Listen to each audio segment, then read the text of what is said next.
संसद भवन में संसद सत्र चल रहा था। इसी बीच सभी नेता अपना अपना पक्ष रख रहे होते हैं। बात उस कानून को लेकर हो रही थी, उस सीआरपीसी को लेकर हो रही थी जो सरकार ने पुराना कानून खत्म कर दिया था और नया कानून लागू करने जा रही थी। इसी बीच में असुद्दीन ओवैसी अपना पक्ष रखते हुए कहते हैं कि क्या बलात्कार सिर्फ महिलाओं का होता है, लड़कियों का होता है? लड़कों का बलात्कार नहीं होता है, मर्द जाति का बलात्कार नहीं होता। इतना ही बात जैसे ही वो संसद में बोलते हैं तो तुरंत ही संसद में शोर हल्ला मचने लगता है और सभी लोग जोर जोर से हंसने लगते हैं।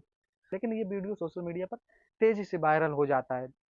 लेकिन इसी बीच में एक ऐसी सच्चाई निकल कर आई थी जो आप सुनेंगे तो आपको कहीं ना कहीं यकीन हो जाएगा, क्योंकि कुछ जो ओवैसी साहब ने कहा था वो कहीं ना कहीं तक कुछ हद तक ठीक ही कहा था। नमस्कार दोस्तों, मैं पुष्पेंद्र सिंह आज आपके सामने फिर एक सच्ची घटना लेकर आया हूँ, जिसे सुनकर आप यकीन नहीं करेंगे कि असुद्दीन ओवैसी ने जो कहा था संसद में वो ठीक वैसा ही घटना घट गई। आज की जो सच्ची घटना है, उत्तर प्रदेश का एक जिला है मेरठ, उसी के अंतर्गत एक थाना आता है सरधना। वहीं पर एक छोटा सा गांव लगता है। उसी गांव में एक बुजुर्ग अपना फोन चला रहे होते हैं। फोन चलाते चलाते उनके पास व्हाट्सएप पर एक वीडियो आ जाती है। जब वो वीडियो आ जाती है तो वो उस वीडियो को देखने की कोशिश करते हैं, लेकिन वो वीडियो डाउनलोड नहीं होती है और थोड़ी सी डाउनलोड होती है, उसके बाद डाउनलोड होना बंद हो जाती है। तो बुजुर्ग आदमी थोड़ा सा वीडियो देखने के बाद बंद कर देते हैं और कुछ दूसरा चलाने लगते हैं। तभी उनके मन में आता है कि उन्हें वीडियो डाउनलोड हो गई होगी, पूरा देख लिया जाए। अब वो वीडियो को पूरा देखने की लालसा करते हैं। जैसे ही वो वीडियो देखते हैं तो वीडियो में पता चलता है कि वीडियो अश्लील है और वो अपनी आंखें बंद कर लेते हैं। लेकिन आंखें बंद करने के बाद कुछ देर सोचते हैं कि शायद जो उन्होंने वीडियो में देखा है वो कहीं ना कहीं उस व्यक्ति को भी जानते हैं और जिसके साथ गलत कार्य हो रहा है उसको भी जानते हैं। अब काफी गौर से फिर वो वीडियो उसको दोबारा से देखते हैं। जब गौर से वो वीडियो दोबारा देखा जाता है तो उनको समझ में कुछ आ जाता है। वो बहुत ज्यादा हैरान और परेशान हो जाते हैं। बुजुर्ग व्यक्ति तुरंत भागकर घर जाता है और घर जाने के बाद अपने पोते से पूछता है कि बेटा क्या तुम्हारे साथ कुछ ऐसा हुआ है? क्योंकि वो जो वीडियो आया था उस वीडियो में कोई दूसरा नहीं था, उन्हीं का पोता ही था जिसके साथ गलत काम हो रहा था। जब बच्चे से ये बात पूछी जाती है तो बच्चा रोने लगता है। रो रो कर कहता है कि दादा जो गांव का पनवाड़ी है वो मेरे साथ रोज ऐसा ही किया करता है। दरअसल जो पनवाड़ी है एक शादीशुदा व्यक्ति उसी गांव में हुआ करता है। उसकी पत्नी मंदबुद्धि होती है और मंदबुद्धि होने के कारण उसके ताल्लुकात पत्नी से अच्छे नहीं होते हैं। इसीलिए उसने एक अपना अलग कमरा भी बनाया हुआ था और उस कमरे में सीसीटीवी कैमरा भी लगाया हुआ था। जब वो बच्चे से बार बार घर वाले पूछते हैं तो बच्चा बताता कि वो दुकान पर टॉफी लेने जाता। तभी वो अजीत नाम का पनवाड़ी होता है, आता है और बच्चे से कहता है बेटा क्या तुम्हें टॉफी और बिस्कुट मैं फ्री में दे दूं?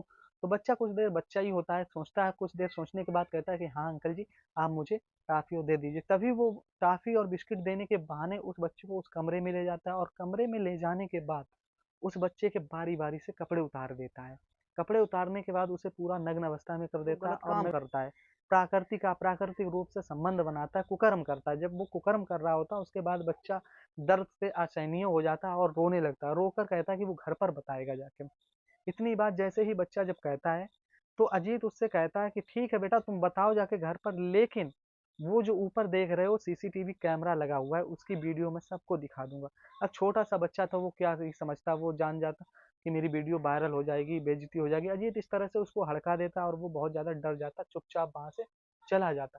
उसके बाद दूसरे बच्चा आता, उसके साथ भी अजीत ऐसा ही करता। लगातार करीब गांव के 50 बच्चों के साथ ऐसा ही हो रहा था। अब ये घटना कोई छोटी मोटी नहीं थी, घटना बहुत बड़ी होती जा रही थी। तब तभी पता चलता है कि वो व्यक्ति उन बच्चों से, जिन बच्चों के साथ बलात्कार करता, उनकी वीडियो बनाता और उन्हें ब्लैकमेल करता है और उनसे कहता है कि तुम जाओ अपने घर से 100, 50, 200 जितने भी रुपए मिले उनको चुरा कर ले आओ, चाहे माँ के गहने उठा कर ले आओ। इस तरह से बच्चों को ब्लैकमेल कर रहा था, उनकी वीडियो बनाकर दिखाकर उन्हें प्रताड़ित कर रहा था, उनके साथ संबंध बना रहा था। इस तरह का कार्य चल रहा था। बच्चे बहुत ज्यादा प्रताड़ित हो जाते हैं और प्रताड़ित होने से डरे सहमे रहते हैं। तभी एक दिन अचानक जब वो वीडियो एक बूढ़े व्यक्ति के पास किसी तरह से वायरल हो जाती है, जब वो व्यक्ति वीडियो देखता है तब इस बात का खुलासा होता है। लेकिन इस खुलासे से लगातार गांव में दहशत नहीं बनती है, क्योंकि अभी सिर्फ एक ही बच्चे के साथ का खुलासा हुआ था। कुछ दिन जैसे ही बीतते हैं तो दूसरा वीडियो फिर से सामने आ जाता है, क्योंकि जब दूसरा वीडियो सामने आ जाता है तो उसमें दूसरा बच्चा होता है। जब दूसरा बच्चा होता है तो उस बच्चे के घर वाले जैसे ही वीडियो देखते हैं तो वो भाग कर तुरंत पास के पुलिस स्टेशन चले जाते हैं। जब पुलिस स्टेशन जाते हैं तो पुलिस स्टेशन में रिपोर्ट दर्ज कराते हैं। रिपोर्ट दर्ज कराने के बाद मामला पुलिस तक पहुंच जाता है। जब पुलिस तक मामला पहुंच जाता है पुलिस जांच पड़ताल शुरू कर देती है और जांच पड़ताल शुरू करती है। जांच पड़ताल शुरू करने से पहले करीब तीसरा वीडियो, चौथा वीडियो, ऐसे करीब 10 से 12 वीडियो लगातार वायरल हो जाते हैं। अब गांव में एकदम से हड़कंप मच जाता है।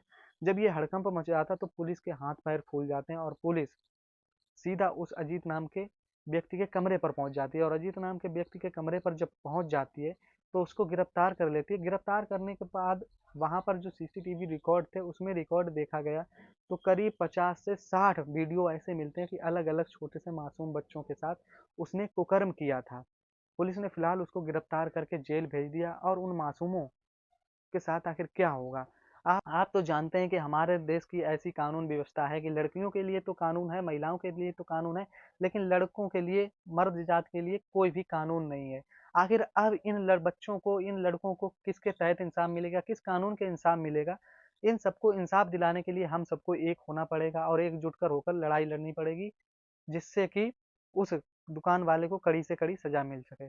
इस कहानी को सुनाने का उद्देश्य किसी की भावनाओं को ठेस पहुंचाना नहीं था, बल्कि समाज में ऐसी जागरूकता लाने का था कि आप अपने बच्चों को हमेशा कुछ ना कुछ प्यार दुलार करते रहें और उनसे पूछते रहें कि बेटा उनकी लाइफ में, उनकी जिंदगी में क्या चल रहा है और उन्हें कोई प्रताड़ित तो नहीं कर रहा है। जिस तरह उन दादा ने उस बच्चे से जब पूछा, अगर काश उस बच्चे से कोई पहले ही पूछ लेता कि तुम्हारे साथ बेटा कुछ ऐसा तो नहीं है, कोई तुम्हें परेशान तो नहीं कर रहा है, तो शायद इन 50 बच्चों की जिंदगी बच जाती।